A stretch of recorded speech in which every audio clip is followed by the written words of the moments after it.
이른바 슈퍼 수요일로 불렸던 인사청문회, 여러분은 어떻게 보셨습니까? 여당은 결정적인 한방은 없었다라고 긍정적인 평가를 내놓고 있고, 야당, 특히 캐스팅 보트를 쥐었다고 볼 수 있는 국민의당의 선택이 주목될 수밖에 없는데요. 국민의당 박주선 비상대책위원장 연결해서 각 후보자들에 대한 평가와 최근 정치 현안에 대한 입장 들어보도록 하겠습니다.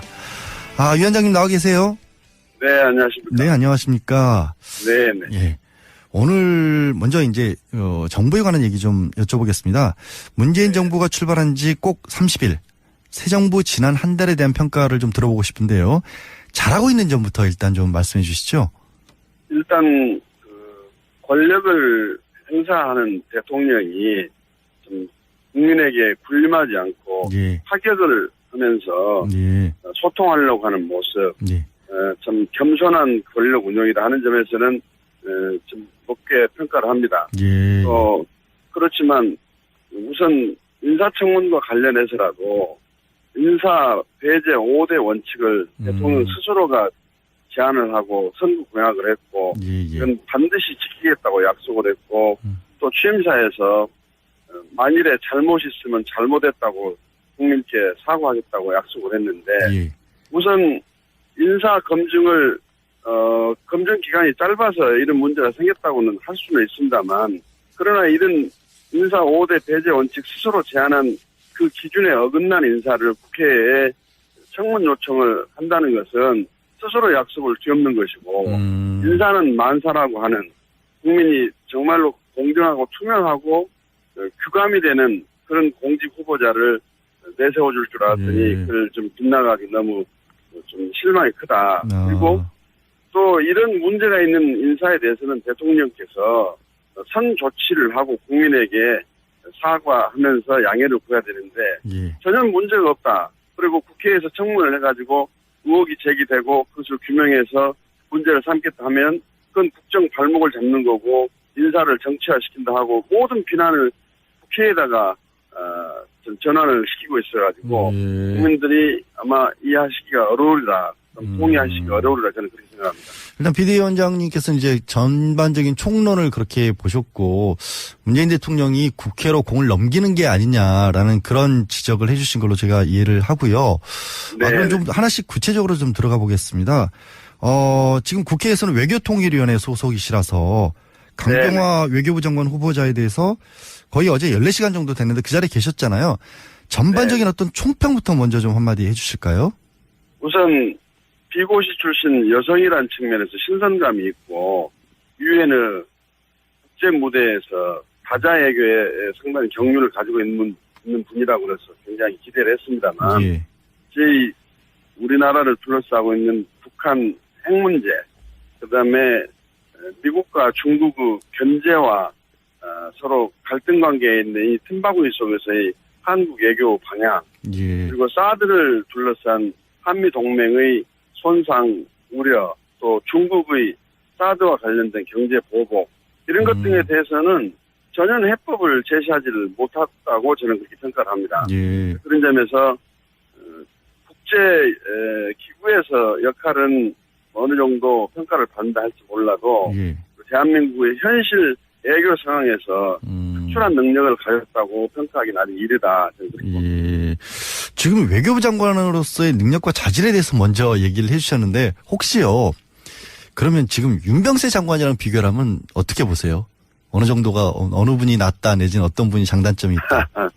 아직 이제 청문 과정에 있는데 제가 어떻게 외교장관으로 실제 취임을 해가지고 역할을 할 것을 미리 평가를 하면서 비교를 한다는 것은 조금 적절치 않을 것 같습니다. 윤병세 장관도 잘한 부분도 있지만 기대에 어긋난 부분도 있고 또 외교장관 독자적으로 하는 것이 아니고 대통령의 지침을 받아서 대통령의 철학을 수행하는 그런 면이 없지 않기 때문에 대통령 국정 철학에 따라서 영향을 많이 받는다고 봐서 그것이 우리 국가 이익에 얼마나 부합되는 결과를 만들어냈느냐 하는 걸 보고 비교를 해야 할 텐데 아직 강경화 후보께서는 그럴 만한 역할을 할 수 있는 기회가 없어서 양쪽을 비교하기는 좀 너무 이르다 이렇게 생각합니다. 어떤 면에서는 대통령의 철학을 받들 수 있는 부분도 있다, 여지는 있다, 이렇게 또 생각할 수도 있을 것 같은데, 이제 강경화 후보자에 대해서 다른 어떤 인사청문 후보들보다도 굉장히 많은 어떤 문제 제기를 좀 했지 않습니까? 그런 여러 가지 가운데서 위장전입 세금 체납은 본인이 인정하고 여러 번 사과를 했고, 반면에 이제 노문 표절이나 부동산 투기 이런 것에 대해서는 사실이 아니다라고 명확하게 선을 그었는데, 해명 과정은 어떻게 적절하셨다고 보세요? 그래서 이제 본인의 해명은 납득이 되는 부분도 있습니다. 예. 외국에 있으면서 국내에 계신 남편이 사실관계를 잘 모르고 해명이 좀 뒤틀리게 됐다든지, 예. 또 오래전 일이라서 기억이 좀 제대로는 안 난다 하는 예. 취지로 이야기를 하고 하는 건데, 사람이기 때문에 그럴 수도 있겠다 하는 점은 있어요. 예. 그러나 위장 전입 문제라든지 세금 탈루 문제 이런 것은 본인이 스스로 시인하고 예. 지금 용서를 구하고 있는 상황입니다. 예. 그런데 이제 우리 국민들이 상당히 좀 관대하다고 그럴까요? 과거에 대해서는 상당히 관대하다고 그렇게 말씀드릴 수가 있겠는데, 예. 또 인사청문 제도가 도입된 취지는 이런 공직자의 도덕성을 검증을 해가지고 흠결이 있다면 그 흠결이 국민을 위해서 봉사할 수 있는 공복으로서의 신뢰를 받기 어렵다면, 또 그리고 또 모범된 생활을 해와야만이 앞으로 자라나는 우리 후세대에 대해서도 불법 정신을 함양할 수 있는 계기도 되고 할 텐데, 어떤 위법과 비리를 저지르고도 고위공직에 아무런 제한 없이 취임한다 한다면 그 나라에 자라는 청소년 또는 일반 국민에게 어떤 영향을 미치겠느냐 생각해보면 상당히 이게 좀 중차대한 문제라고 저는 그렇게 보고 있습니다.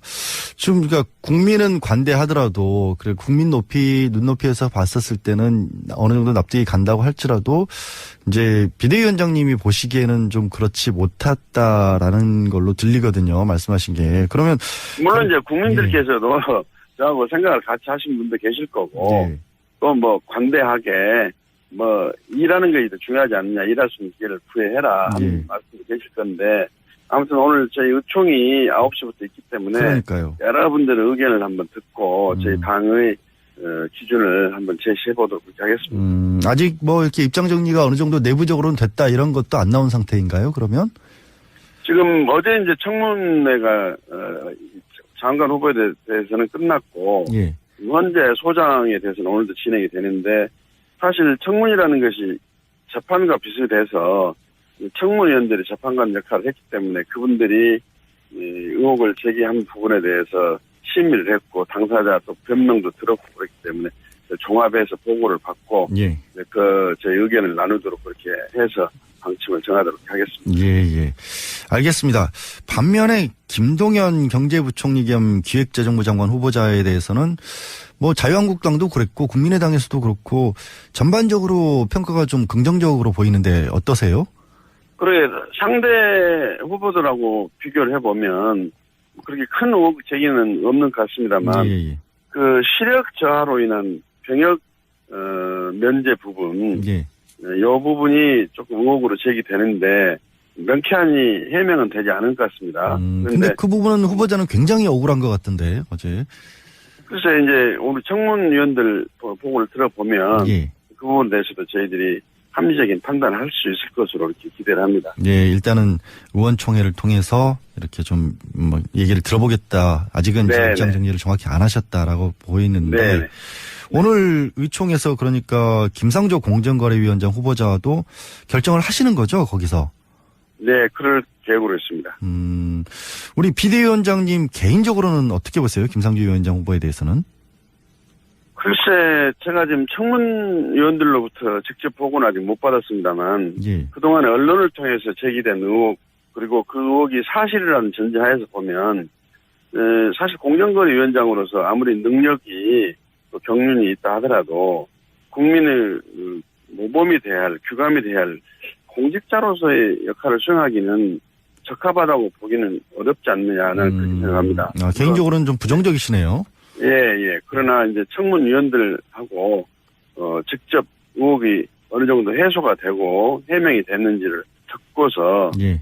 저희 생각도 정리를 하고 다음 방침을 전하도록 하겠습니다. 네, 어쨌든 현장에 계셨던 건 아니니까 언론으로 네, 들었으니까. 네. 알겠습니다. 이 부분이 사실 이제 비대위원장님 개인적으로도 호남 의원이시고 해서 좀 민감한 사안인 것 같았는데 이제 김희수 헌법재판소장 후보자는 이제 5.18 판결 그것에 대한 공식 사과를 하면서 시작을 했습니다. 비대위원장님께서도 이제 검찰 출신이시고 법에 대해서 잘 아시니까 당시에 김희수 소장 후보자가 그때는 군판사였고 뭐 실정법의 한계를 넘기도 어려웠다. 이런 해명에 대해서는 어떻게 들으셨는지요?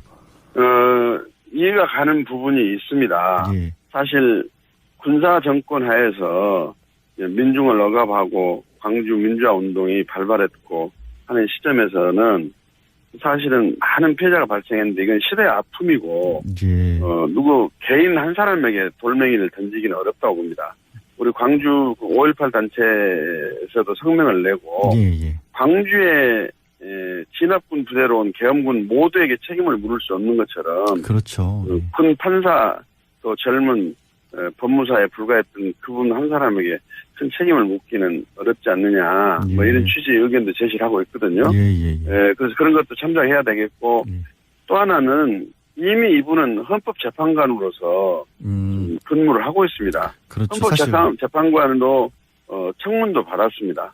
그렇게 해서 이제 재판관이 됐는데 사실 헌재 소장이라고 그래서 헌법을 해석하거나 또 헌법재판하는 경우에 일반 재판관보다도 우월적 지위나 권한이 있는 건 아니거든요. 헌법만 다루는 뿐이죠. 특화된 것 뿐이죠. 네네. 그런데 이런 문제가 의혹으로 제기돼가지고 이런 의혹들 때문에 현재 소장은 못한다고 한다면 현재 재판관도 해서는 안 되죠. 그렇죠. 사실은 그 동일한 기준이 어떻게 보면 적용이 돼야 될 수도 있다라는 것도 있고. 그런 측면도 한번 감안할 필요가 있지 않겠는가 이렇게 생각합니다. 말씀하시는 걸로 들어보면은 사실 김희수 후보자는 이제 다른 분들과 달리 오늘 한 번 더 청문회도 하고 또 국회 인준도 거쳐야 하지 않습니까? 지난번 이낙연 총리처럼.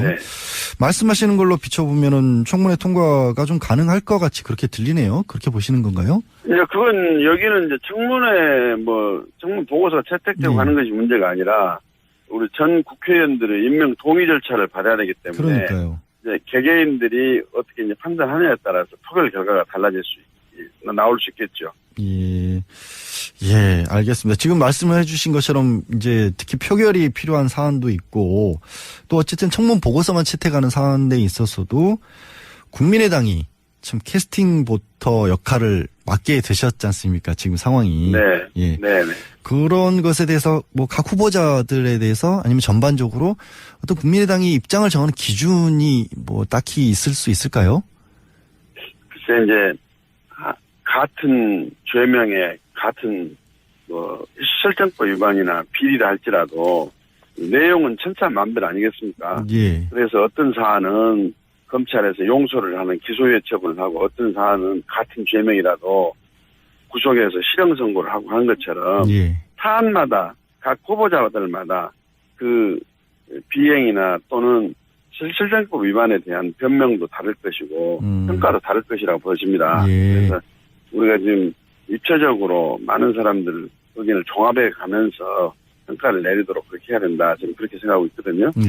있고 아직 정말로 나라를 위해서 필요한 인재들이 이런 상처를 입고 공직 후보자로 국민 앞에 선 것이 많이 좀 아쉽네요. 의혹을 국회에서 만들어내는 것도 아니고 의혹 있는 사람을 이렇게 국회에다 인사청문을 요청해가지고 여기서 통과를 시켜주지 않으면 정부 입장에서는 국회가 국정 발목을 잡는다느니 인사를 정치한다니 이런 참 동의할 수 없는 주장을 하고 있고 하는데 정부 책임이 먼저입니다 지금. 대통령 책임이 큽니다.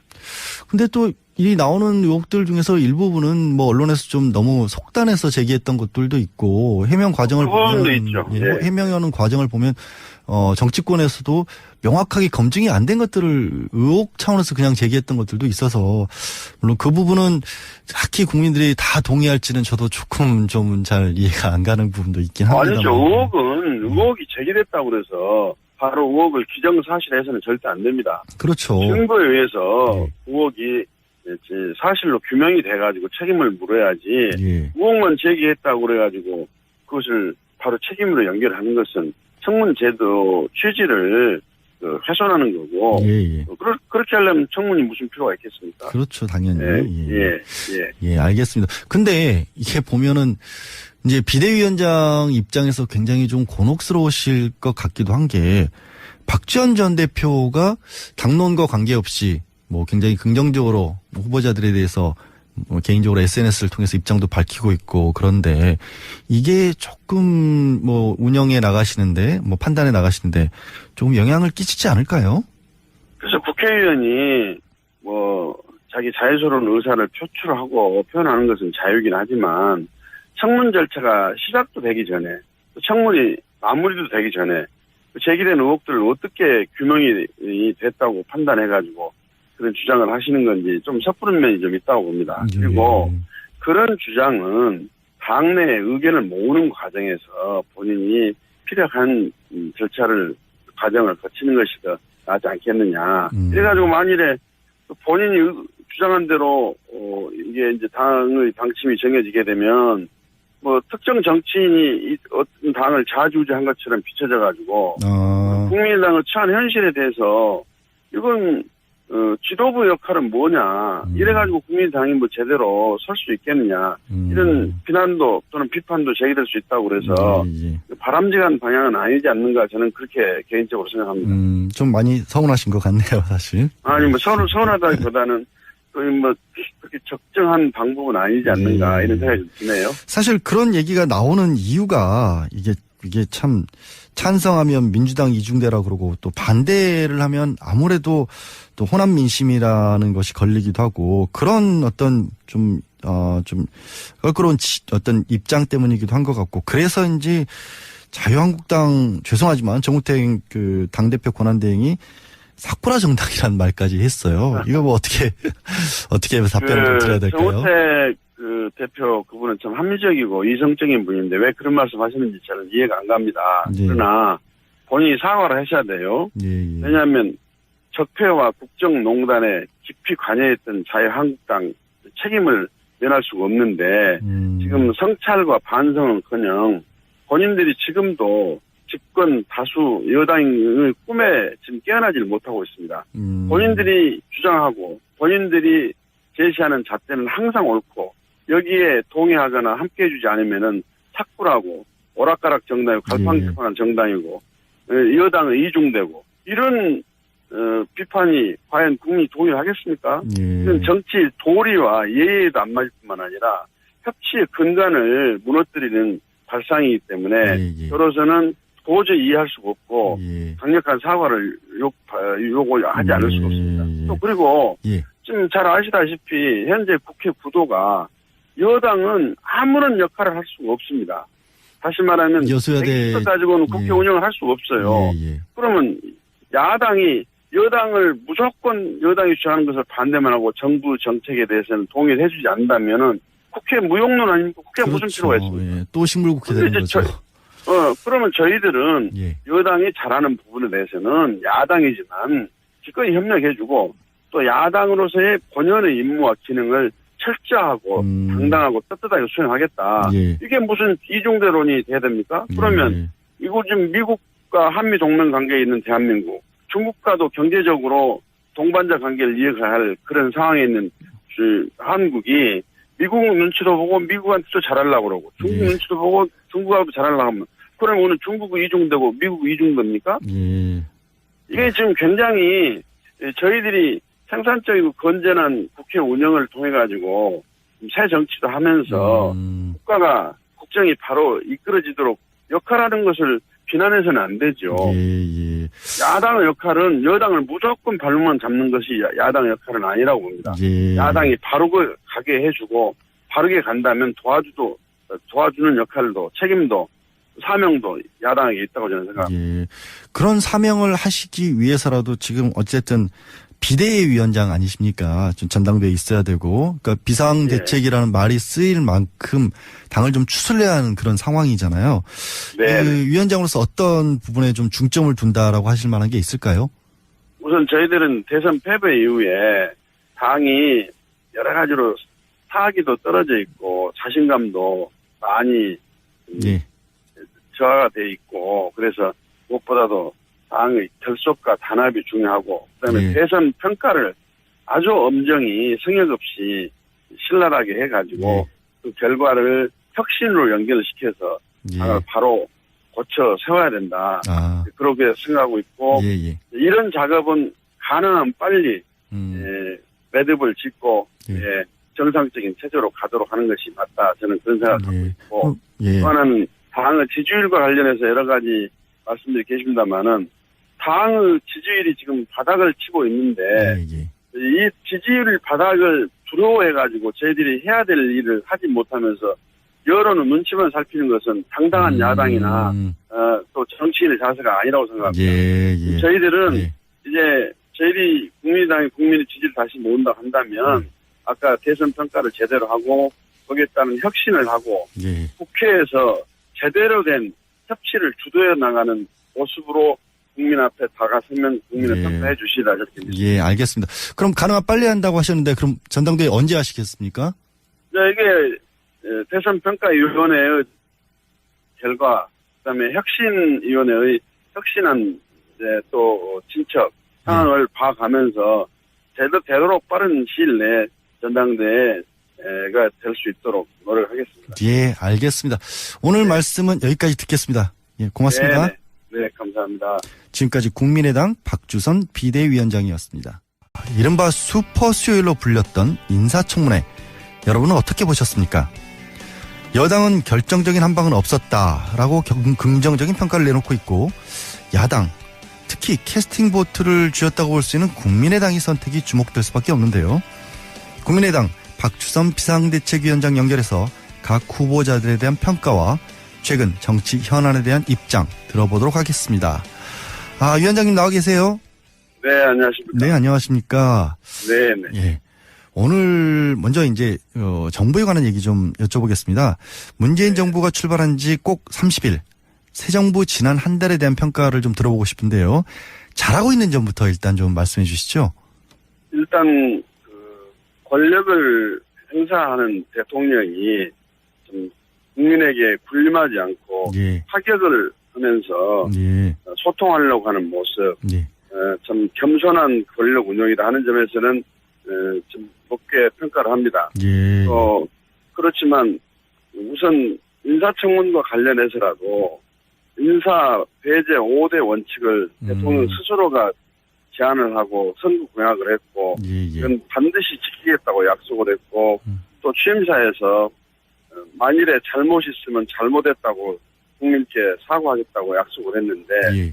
우선 인사 검증을 검증 기간이 짧아서 이런 문제가 생겼다고는 할 수는 있습니다만 그러나 이런 인사 5대 배제 원칙 스스로 제안한 그 기준에 어긋난 인사를 국회에 청문 요청을 한다는 것은 스스로 약속을 뒤엎는 것이고 인사는 만사라고 하는 국민이 정말로 공정하고 투명하고 규감이 되는 그런 공직 후보자를 내세워줄 줄 알고 예. 또 오래전 일이라서 기억이 좀 제대로는 안 난다 하는 예. 취지로 이야기를 하고 하는 건데 사람이기 때문에 그럴 수도 있겠다 하는 점은 있어요. 예. 그러나 위장 전입 문제라든지 세금 탈루 문제 이런 것은 본인이 스스로 시인하고 예.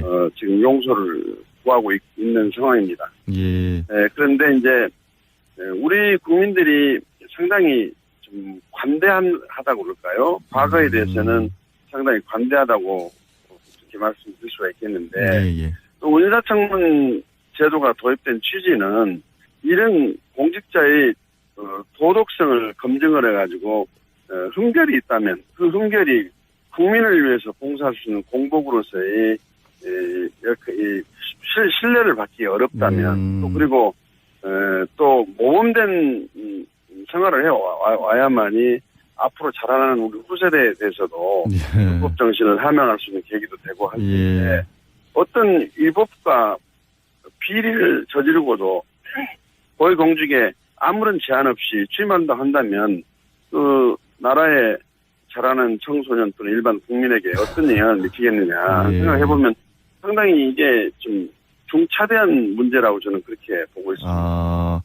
지금 그러니까 국민은 관대하더라도 그래 국민 눈높이에서 봤었을 때는 어느 정도 납득이 간다고 할지라도 이제 비대위원장님이 보시기에는 좀 그렇지 못했다라는 걸로 들리거든요. 말씀하신 게. 그러면 물론 이제 국민들께서도 저하고 생각을 같이 하신 분도 계실 거고 예. 또 뭐 관대하게 뭐 일하는 것이 더 중요하지 않느냐, 일할 수 있는 기회를 구해해라 하는 말씀도 계실 건데 아무튼 오늘 저희 의총이 9시부터 있기 때문에 그러니까요. 여러분들의 의견을 한번 듣고 저희 당의 기준을 한번 제시해 보도록 하겠습니다. 아직 뭐 이렇게 입장 정리가 어느 정도 내부적으로는 됐다 이런 것도 안 나온 상태인가요? 그러면? 지금 어제 이제 청문회가 장관 후보에 대해서는 끝났고 예. 현재 소장에 대해서는 오늘도 진행이 되는데 사실 청문이라는 것이 재판과 비슷해서 청문위원들이 재판관 역할을 했기 때문에 그분들이 의혹을 제기한 부분에 대해서 심의를 했고 당사자 또 변명도 들었고 그렇기 때문에 종합해서 보고를 받고 예. 저희 의견을 나누도록 그렇게 해서 방침을 정하도록 하겠습니다. 예. 알겠습니다. 반면에 김동연 경제부총리 겸 기획재정부 장관 후보자에 대해서는 뭐 자유한국당도 그랬고 국민의당에서도 그렇고 전반적으로 평가가 좀 긍정적으로 보이는데 어떠세요? 그래 상대 후보들하고 비교를 해보면 그렇게 큰 의혹 제기는 없는 것 같습니다만 예. 그 시력 저하로 인한 병역 면제 부분 예. 이 부분이 조금 의혹으로 제기되는데 명쾌하니 해명은 되지 않은 것 같습니다. 근데 그 부분은 후보자는 굉장히 억울한 것 같던데 어제. 글쎄 이제 우리 청문위원들 보고를 들어보면 예. 그 부분에 대해서도 저희들이 합리적인 판단을 할 수 있을 것으로 이렇게 기대를 합니다. 네, 일단은 의원총회를 통해서 이렇게 좀 뭐 얘기를 들어보겠다. 아직은 입장 정리를 정확히 안 하셨다라고 보이는데 네네. 오늘 의총에서 그러니까 김상조 공정거래위원장 후보자도 결정을 하시는 거죠, 거기서? 네, 그럴 계획으로 있습니다. 우리 비대위원장님 개인적으로는 어떻게 보세요? 김상조 위원장 후보에 대해서는? 글쎄, 제가 지금 청문위원들로부터 직접 보고는 아직 못 받았습니다만, 예. 그동안에 언론을 통해서 제기된 의혹, 그리고 상황에서 특출한 능력을 가졌다고 평가하기는 아직 이르다. 예. 지금 외교부 장관으로서의 능력과 자질에 대해서 먼저 얘기를 해주셨는데, 혹시요, 그러면 지금 윤병세 장관이랑 비교를 하면 어떻게 보세요? 어느 정도가, 어느 분이 낫다, 내지는 어떤 분이 장단점이 있다?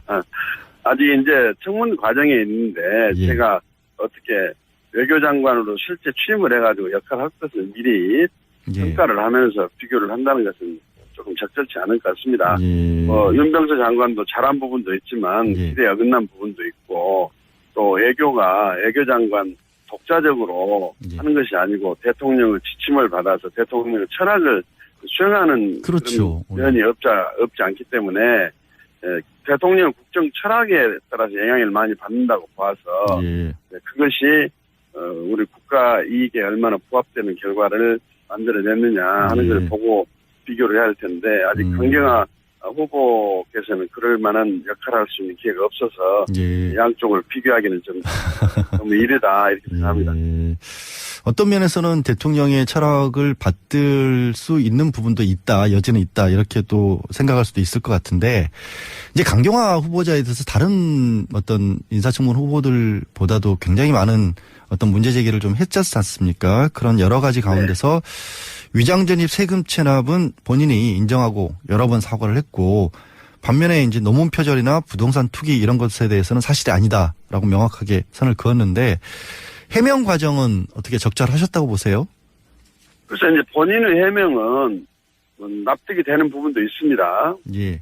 외국에 있으면서 국내에 계신 남편이 사실관계를 잘 모르고 해명이 좀 뒤틀리게 됐다든지 봤더니 그걸 좀 빗나가기 너무 좀 실망이 크다. 그리고 또 이런 문제가 있는 인사에 대해서는 대통령께서 선 조치를 하고 국민에게 사과하면서 양해를 구해야 되는데 전혀 문제가 없다. 그리고 국회에서 청문을 해가지고 의혹이 제기되고 그것을 규명해서 문제를 삼겠다 하면 그건 국정 발목을 잡는 거고 인사를 정치화시킨다 하고 모든 비난을 국회에다가 전환을 시키고 있어가지고 국민들이 아마 이해하시기가 어려우리라 좀 동의하시기 어려우리라 저는 그렇게 생각합니다.